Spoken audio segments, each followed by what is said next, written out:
Sou Léo Heller, sou pesquisador da Fiocruz, professor colaborador da UFMG no programa de pós-graduação em Saneamento, Meio Ambiente e Recursos Hídricos e sou também, até o final de 2020, o relator especial das Nações Unidas para os Direitos Humanos à Água e ao Esgotamento Sanitário.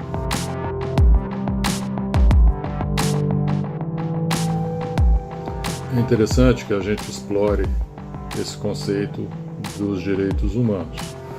O Brasil foi um forte apoiador da resolução da ONU, da Assembleia Geral da ONU, que em 2010 reconheceu explicitamente a água e esgotamento sanitário como direitos humanos, o que foi um avanço fundamental, sem precedentes na história desse setor na humanidade. A questão atual é como dar significado a essa importante resolução em termos práticos, em outras palavras, como implementar os direitos humanos à água e ao esgotamento sanitário.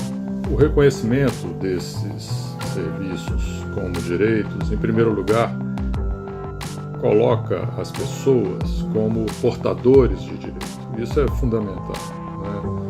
Uma família, uma pessoa, qualquer que seja sua origem, seu status socioeconômico, seu status migratório, sua cor de pele, sua etnia, são portadores de direito de uma maneira igualitária. Não deve haver diferenciação, discriminação entre as pessoas. Todas elas devem ter direito ao acesso aos serviços, independentemente da sua capacidade de pagar, né?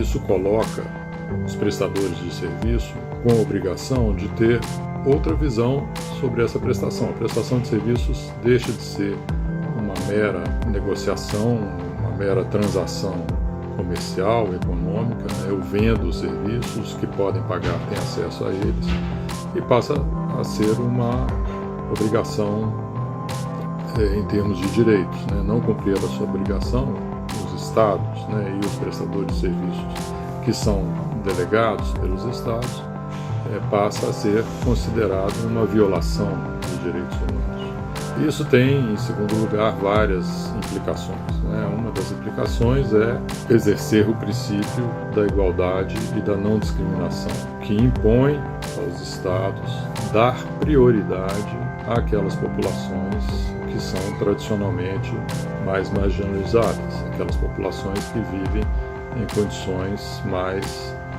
vulneráveis, né?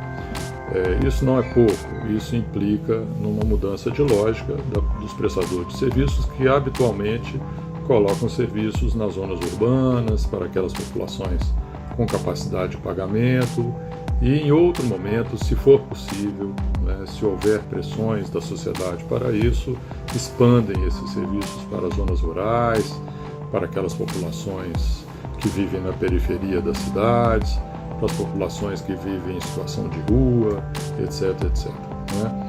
Então, exercer os direitos humanos é inverter essa lógica, é colocar à frente da prestação dos serviços justamente aquelas pessoas que mais necessitam deles, né? Aquelas pessoas que estão tradicionalmente acumulando esferas e camadas de marginalização social. Então, eu diria que esse é o maior desafio para as políticas de saneamento no Brasil hoje, é colocar os direitos humanos como o grande marco na execução desse serviço.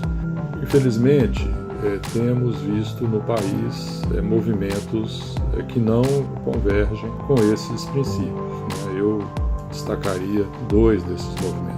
Um deles é iniciativas, né, de alteração da Lei 11.445 de 2007, sob o argumento de que essa lei não possibilitou universalizar os serviços, né, sob o argumento de que ainda há um espaço, um caminho fundamental, importante a ser cumprido na direção dessa universalização. O diagnóstico do deficitário quadro do saneamento não está incorreto. O que, a meu ver, não está correto é o remédio, né, para remediar, para solucionar esse mal da sociedade, né? O remédio que tem sido prescrito é um remédio de ampliação da participação privada, de diminuição do papel dos agentes públicos na prestação desse serviço. Não me parece que esse caminho será aquele que colocará os direitos humanos à frente da prestação de serviços. A minha análise é que, ao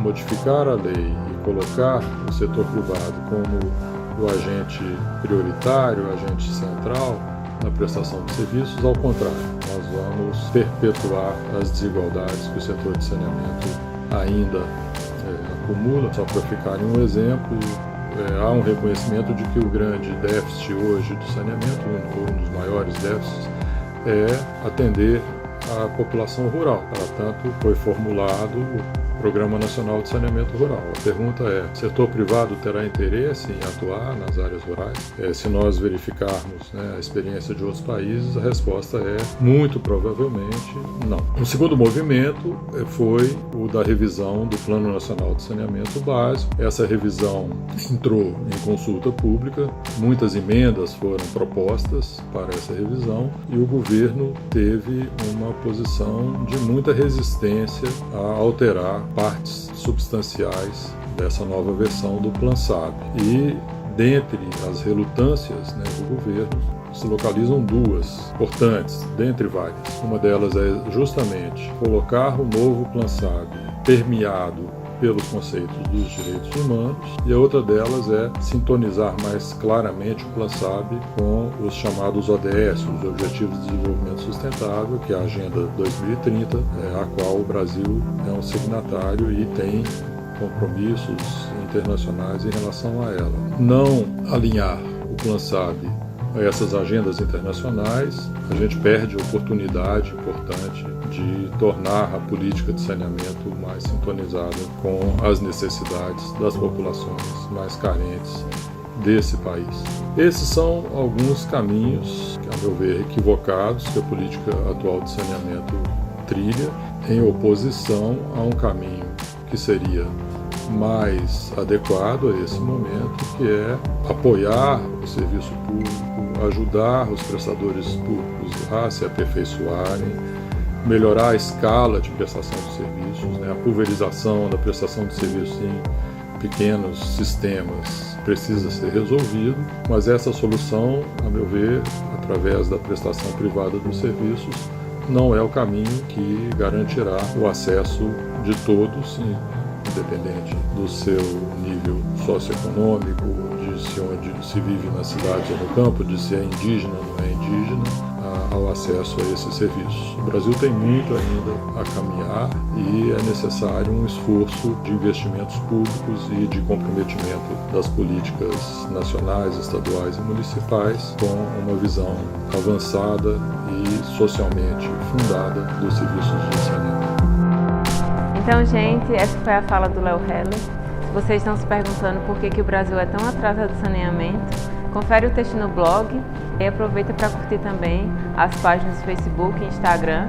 Semana que vem a gente tem mais conteúdo e a gente espera vocês aqui na página do INCT Sustentáveis. Tchau, tchau!